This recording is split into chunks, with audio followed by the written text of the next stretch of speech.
সরকারের অবস্থাটা একটা তারা করতে চাচ্ছে, প্রধানমন্ত্রীর কথা কিন্তু তাই মনে হয় তারা করতে চাচ্ছে। ছাত্ররা কিন্তু একটা সিরিয়াস মুভমেন্টে আছে, অনেক ভুয়া মুক্তিযোদ্ধা অনেক অন্তর্ভুক্ত হয়ে গেছে, তাদের হয়তো সংখ্যা আছে অনেক। কোটার ব্যাপারে বিষয়টা এখন খুব আলোচনা এসছে।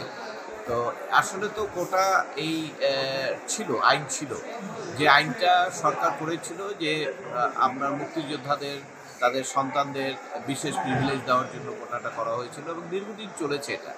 এক পর্যায়ে যখন কোটা বিরোধী আন্দোলন শুরু হলো, তখন আন্দোলনের প্রেক্ষাপটে সরকারের পক্ষ থেকে বলা হলো যে আমরা আইনটাকে বাতিল করে দিলাম, এবং সেইটা চ্যালেঞ্জ করে আবার হাইকোর্টে একটা রিট পিটিশন হলো।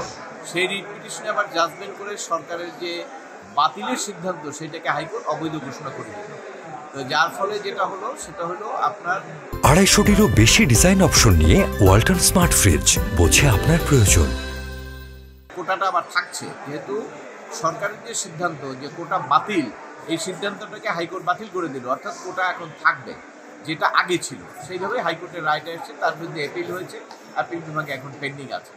তো মূলত কথা হলো এখন এই কোটার বিষয়টা, যেটা আমাদের সংবিধান যদি আমরা অ্যানালিসিস করি, সেক্ষেত্রে একটা ধারণা আমাদের সংবিধানে আছে, সেটা হলো যে কোনো অনগ্রসর শ্রেণী, সমাজের পিছিয়ে পড়া যারা আছে, তাদেরকে এই সমাজের অন্যান্যদের সমসাময়িক অবস্থায় নিয়ে আসার জন্য সরকারের পলিসিতে নিতে পারবে, এরকম একটা নির্দেশনা কিন্তু আমাদের সংবিধানে আছে। এবং সেই পলিসি অনুসারেই কিন্তু আপনার অনেক ক্ষেত্রে এই যে আপনার সংসদ সদস্য করা হয় বিনা ভোটে নারীদেরকে সুনির্দিষ্টভাবে, সেখানে কিন্তু ওই পলিসির কারণেই করা হয়। অথবা ধরেন আপনার উপজাতীয় কোঠা যেটা, সেটাও কিন্তু ওই কারণেই, কারণ তারা পিছিয়ে আছে, তারা তো সমাজের অগ্রসর যারা তাদের সমান তালে নাই তারা।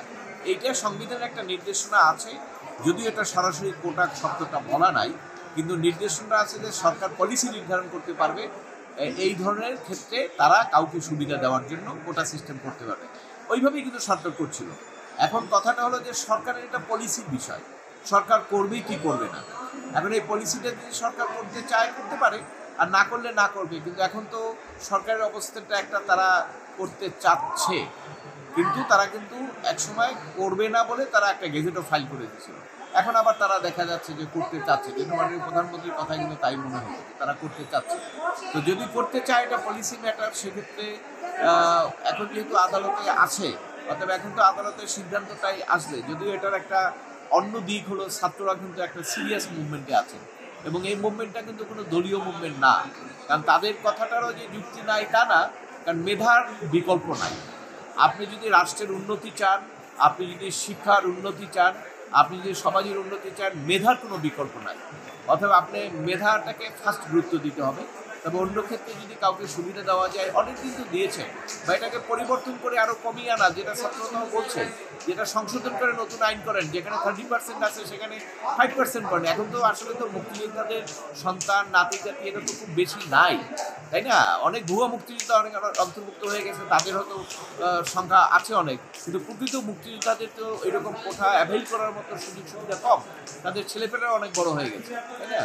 আমি তো মুক্তিযোদ্ধার সন্তান, আমি তো এখন 66 ইয়ার্স, তাই না? তো সেই ক্ষেত্রে কিন্তু ওই সুযোগটা এখন অনেক কমে এসছে।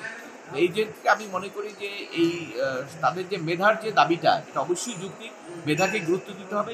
তবে সেক্ষেত্রে যদি সুযোগ দিতে হয়, প্রিভিলেজ যদি দিতে হয়, সেটাও একটা সেন্সিটিভ ব্যাপার, সেটা দিতে পারে, কিন্তু সেটা আরও অনেক কমিয়ে এনে তাদের সঙ্গে আলোচনা করে, এটা আমার মনে হয় সংক্ষিপ্ত আকারে তাদের একটা সুযোগ দেওয়া উচিত, থাকা উচিত, কিন্তু সেটা নট 30%, নট 1/3। বের হওয়ার উপায় তো আমরা, এটা খুব একটা জটিল অবস্থা, কারণ হলো যে আমি বলবো যে এই বিষয়টাকে পলিসি ম্যাটারটাকে আদালতে অনেক সময় আদালত কিন্তু ইচ্ছা করলে পলিসি ম্যাটার বলে কিন্তু আদালত এটাকে সরকারের উপরে চাপিয়ে দিতে পারেন। আমরা অনেক মামলায় দেখি যেটা পলিসি ম্যাটার, সরকার করবে কি করবে না সরকারের বিষয়, অর্থাৎ সেভাবে কিন্তু কোর্ট কিন্তু সেখানে বলটা সরকারের কাছে ছুড়ে দিতে পারে। কিন্তু এখানে যদি সেটা না করে আদালত যদি নিজেরাই সিদ্ধান্ত নিতে চান, সেটাও তাদের ক্ষমতা আছে, নিতে পারেন। তো যদি সিদ্ধান্ত একটা হয়ে যায়, সেই সিদ্ধান্ত যদি ছাত্রদের কাছে মনোপুত না হয়, তাহলে সেক্ষেত্রে ছাত্রদের আন্দোলন যদি চলতে থাকে, তাহলে সেখানে তো একটা বিব্রতকর পরিস্থিতিতে আমরা পড়বো। আমার মনে হয় সেটা আমাদের প্রত্যাশিত না।